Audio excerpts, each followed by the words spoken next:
Cioè è molto interessante, te l'avevo detto, te l'avevo chiesto, avevo fatto la domandina come si dice il professore, perché è molto interessante il fatto che Inanna parli continuamente, quando entra Inanna è una dea appunto di cui abbiamo parlato, è una dea sumera che poi diventa Ishtar e comunque insomma alla quale poi si collegano un sacco di diciamo divinità femminili, no?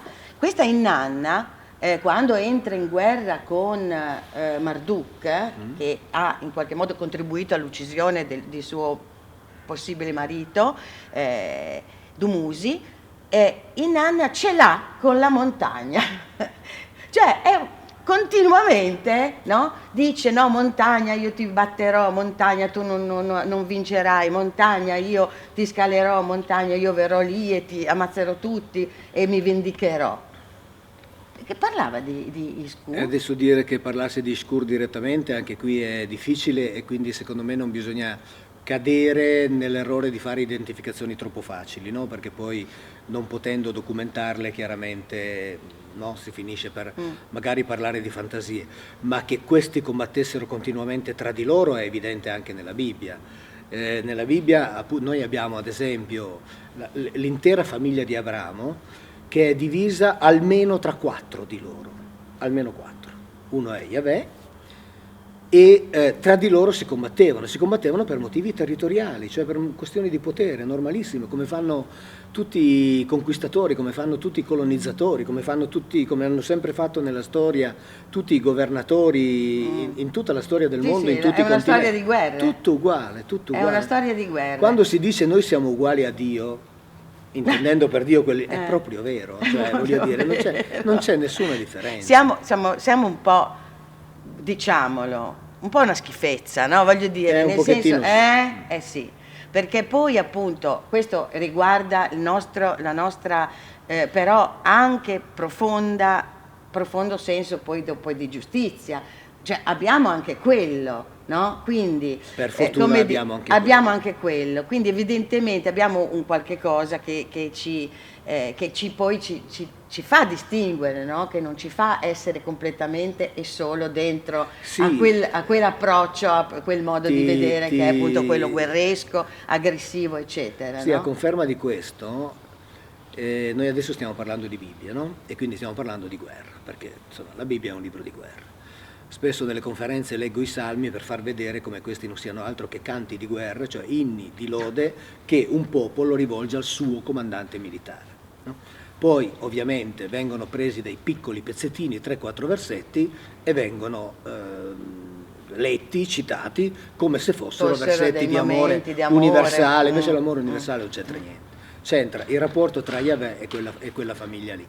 Però per fortuna, e tu che hai girato il mondo e hai fatto studi su tutte le altre civiltà, per fortuna, all'interno di quegli individui non c'erano soltanto i guerrieri, c'erano anche quelli che amavano l'arte, la musica, la scrittura, la cultura. Noi abbiamo attraverso la Bibbia il racconto della vita di un militare e quindi questo lui faceva. Oh, è molto consolante questo, perché certo. Nel senso che effettivamente se andiamo in India, no? Sì. Io nell'ultimo viaggio che ho fatto in India ho parlato con degli studiosi che studiano appunto il Ramayana, i Veda, i Purana, eccetera.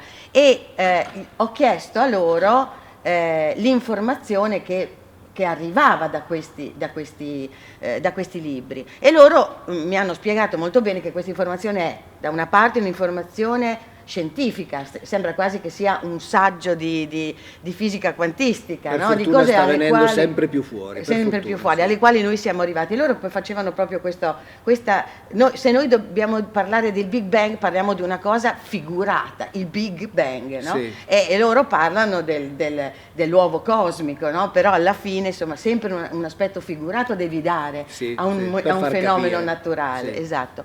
E quindi da una parte questa, c'è un'informazione scientifica che qualcuno ci ha dato e che devo dire io ho visto uguale in tutto il mondo, no? Sì. E dall'altra parte anche ho chiesto, ma per esempio il Ramayana, voglio dire, di che cosa parla? È successo davvero, gli ho chiesto, e loro mi hanno detto all'inizio del Ramayana c'è scritto queste cose sono successe davvero, e questo è Certo. scritto in sanscrito, quindi Non ho c'è dubbi. questo aspetto, e quindi c'era qualcuno che dava cultura, dava Certo. informazione, dava informazioni scientifiche, e a volte anche insegnava la meditazione, Sì, diciamo. cioè, pensiamo a Krishna, che è quello che appunto ha trasmesso a partire dalla meditazione appunto tutta una serie di, come dire, di tecniche per vivere meglio, no?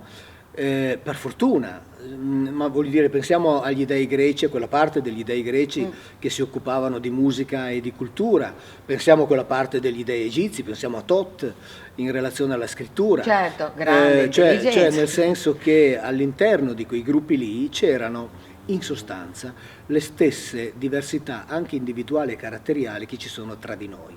Tra di noi ci sono quelli che vogliono fare solo la guerra e ci sono quelli che vorrebbero fare la pace, ci sono quelli che si dedicano allo studio, quelli che per fortuna si dedicano alla musica, e poi ci sono i guerrieri, e ok, va bene, ce li prendiamo tutti. Per loro era esattamente la stessa cosa. La Bibbia è, come dico spesso, un bignamino. Tu hai citato appunto quei testi orientali che rispetto alla Bibbia sono una vera enciclopedia, no? La Bibbia è un bignamino che ci racconta la storia del rapporto tra un comandante militare e il suo esercito, punto.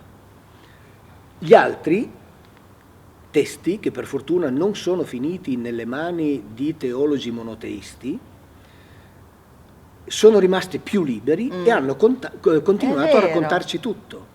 È vero. E quindi da quegli altri testi noi possiamo ricavare un sacco di informazioni in più, sono immensamente più affascinanti della Bibbia. Poi noi qui in Occidente sappiamo che la Bibbia è stata fatta diventare il libro dei libri, cosa che non è uno dei tanti libri che l'umanità ha scritto nel corso della sua storia, racconta ciò che è successo in un piccolissimo fazzolettino di terra, Molto importante, però piccolissimo, tra una famiglia e il suo comandante militare. Se noi leggiamo le storie degli altri popoli, ma anche lì attorno, quindi Sumeri, Babilonesi, Egizi, Ittiti, Assiri, ovviamente, e poi andiamo in Oriente, e poi andiamo in Centro, Sud America, eccetera, per fortuna leggiamo di tutta una serie di altre storie, e che ci danno, fra virgolette, come dicevi tu prima, un po' consolazione, no? Cioè, come dire, vabbè, non siamo nelle mani soltanto di guerrieri, non siamo stati... C'è l'aereo? Un secondo solo, scusami, facciamo. Aspetta, fai un attimo pausa qua. Sì, Appunto di questo dicevo aspetto. che per fortuna, leggendo le storie dei popoli di tutti i continenti della Terra, è consolatorio scoprire che tra di loro c'erano le stesse differenze che ci sono tra di noi, e quindi scoprire che il mondo non è stato nelle mani soltanto di guerrieri. È stato, purtroppo sappiamo che i guerrieri sono quelli che fanno più rumore, E sono quelli per ovvi motivi. le cui storie sono più, Esattamente, più perché poi, raccontate. sì, anche perché poi i vincitori sono quelli che scrivono la storia, e quindi chiaramente, insomma, sappiamo, è sempre stato così, ma questo valeva anche per gli antichi, no? Cioè, voglio dire, quando anche gli egizi vincevano una battaglia, Dicevano loro che erano i migliori, ovviamente, ma questo è, certo. questo è così. Ma per fortuna invece scopriamo che c'erano anche quelli che si occupavano di ben altro, no? Quindi, dicevo prima, cultura, scrittura, arte, musica, eccetera. E quindi così come tra di noi, insomma, anche in questo siamo uguali a, fra Quelli virgolette, lì. quelli lì, che vengono Quelli chiamati lì. Dio. E quelli lì. Allora, a proposito di questo, è fondamentale l'aspetto... Scusami, no, puoi andare qua per favore. Sta indietro che c'è il primo piano su. Qua va bene. Vado? Sì, vai. A proposito di questo, noi siamo anche extraterrestri a questo punto, no? Direi che noi siamo, tra gli esseri viventi su questo pianeta, sicuramente la specie più disadattata rispetto a questo pianeta, la meno adatta. No, assolutamente. Tant'è che noi dobbiamo, e l'abbiamo fatto, adattarci a tutti gli ambienti della Terra, perché per natura non siamo adatti a nessuno. Esatto. Tant'è che noi dobbiamo intervenire a modificare gli ambienti per renderli per noi vivibili, ma questo gli Elohim lo sapevano. Quando nella Bibbia cacciano, diciamo, Adamo ed Eva dal cosiddetto paradiso terrestre, gli dicono subito: tu dovrai dominare sulle fiere, dovrai dominare perché altrimenti l'uomo muore. Per cui quando si dice ma l'uomo domina e quindi distrugge la terra, è che purtroppo domina e domina male, nel senso che domina troppo perché domina senza rispetto, ma se non interviene nei vari ambienti, l'uomo non ha per struttura genetica, come DNA, gli strumenti per essere adatto a 1, 2 o 3 ambienti in particolare. Cioè noi nudi così come nasciamo, senza artigli, senza zanne, senza copertura per il corpo, eccetera, noi moriamo dappertutto, dai deserti ai ghiacci, e poi però appunto ci adattiamo a tutti, ma per adattarci li dobbiamo modificare per renderli per noi vivibili.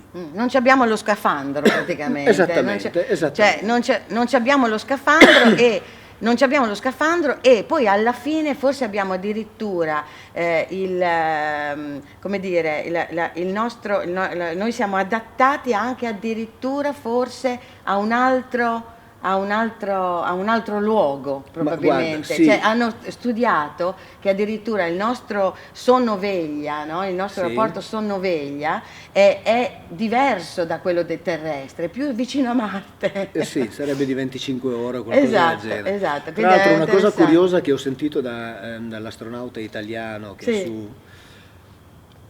che ci si adatta più facilmente all'assenza di gravità che non quando si ritorna qui e ci si deve riadattare alla gravità. Guarda che questa è una cosa curiosa. È pazzesco. Cioè noi viviamo nella gravità, ma il nostro corpo si adatta più rapidamente là che non quando torna qui. Ecco, questa è un'altra cosa che fa riflettere. Insomma. Che fa pensare. Esattamente. Tu hai intervistato l'astronauta italiano che è andato... No, ho intervistato io, no. Ho sentito quando l'hanno intervistato. Io ho avuto occasione di parlare con uno degli astronauti che è andato sulla Luna, Okay. è andato una delle ultime missioni Apollo.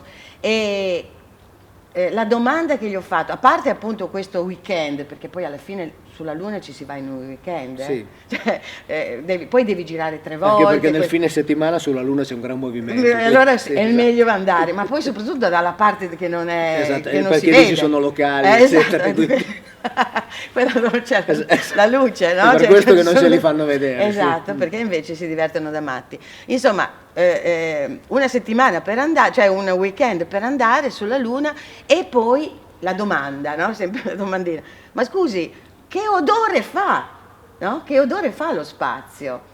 E lui mi ha detto, ma non si sa perché noi stiamo sempre nella Chiaro, navicella, sì. poi entriamo dentro lo scafandro, ci mettiamo 7 ore a metterci lo scafandro per uscire, no? Per andare a prendere sempre tutte queste sassi, perché poi Sì. alla fine là si va a prendere i sassi, perché lì ci potrebbe essere qualche metallo che sarebbe prezioso sulla Terra, ma la cosa fondamentale è che ci si mette tanto tempo per entrare dentro questa scafandro e dice, quando si rientra lo scafandro ha preso l'odore Sì. dell'esterno e allora si sente un odore, questo odore ha qualcosa della polvere da sparo Sì. e del fumo, Sì. della carne bruciata. Della carne bruciata. Sì. Ecco, questo rientra anche in qualche cosa che ci riracconta questo, qualcosa per esempio, di questi qua. Nella Bibbia viene detto, nel senso chiaramente, che l'odore soprattutto di certe parti del corpo degli animali completamente bruciati calmava quegli individui lì, quindi come dire annusavano con piacere quel fumo. E quindi adesso bisogna vedere se questo gli ricordava ovviamente un qualcosa che sentivano nello spazio, oppure se in quel fumo ci sono delle sostanze che hanno una struttura molecolare simile alle endorfine, che sono quelle sostanze che il nostro cervello ci fa produrre quando siamo sotto stress e abbiamo bisogno di calmarci. In uno dei libri della Bibbia, nel libro dei Numeri, se non ricordo male, il capitolo 28, c'è scritto 8 o 10 volte quel fumo mi calma, lo dice lui, quel fumo mi calma. E queste sono le offerte, le famose offerte, ma quello che fa anche è Noè quando alla fine, no, per fantastico. chiamarli, sacrifica un animale. Hai detto bene, per chiamarli, perché quando nell'epopea di Gilgamesh, se non sbaglio, si narra di quell'evento lì, si dice che gli Anunna o Anunnaki, a seconda che lo si scriva con la lingua sumera o con la lingua accadica, arrivavano lì attratti come mosche dalla carne, talmente era forte l'attrazione per. Noè deve aver fatto un bel sacrificio, perché insomma con una bella colonna di fumo in modo che fosse visibile. Tra l'altro questa è un'altra cosa curiosa, perché verrebbe da dire Noè ha fatto una fatica enorme per salvare un sacco di animali, poi appena arriva sulla terraferma li brucia. Vabbè, il Vabbè. che vuol dire che ha bruciato quelli che ha trovato lì, perché è ovvio Eh. che le acque non hanno coperto tutta la terra, perché non c'è nel sistema terra la quantità di acqua necessaria sufficiente per coprire tutto. E Per quindi coprire quindi tutta la che- terra. Ah, esattamente. interessante. Ma tra l'altro voglio dire, lo stesso Nicola Damasceno ci dice che quando Noè con i suoi arriva su questa altura, che noi ci ostiniamo a dire essere l'Ararat, ma neppure la Bibbia dice che è l'Ararat, la Bibbia dice che si è arenata sui monti dell'Urartu, che è una grossissima Urartu? catena montagnosa, In Russia, vicino alla Armenia, Siberia. esattamente, che è una estesissima catena montagnosa nella quale c'è l'Ararat. Però la Bibbia non dice che si è arenata sull'Ararat, ma sui monti dell'Urartu. Quindi può essersi arenata anche a 400 metri, su un'altura di 400 metri, per quel che ne sappiamo. E quando arriva lì, Nicola Damasceno, storico insomma, poco prima di Cristo, dice che c'era già un sacco di gente. Quindi il racconto della Bibbia che dice che Noè è arrivato lì e sono gli unici sopravvissuti è contraddetto dallo storico Nicola Damasceno, che dice che lì c'era molta gente e gente che aveva paura poi a scendere, e la famiglia di Noè li convince a scendere dal monte una volta che le acque ovviamente defluiscono. Quindi anche lì la Bibbia ci racconta la storia dal suo punto di vista, cioè dal punto di vista di quel popolo che dice noi siamo gli unici che erano rimasti. Se si legge Nicola certo. Damasceno non è così. Non è così.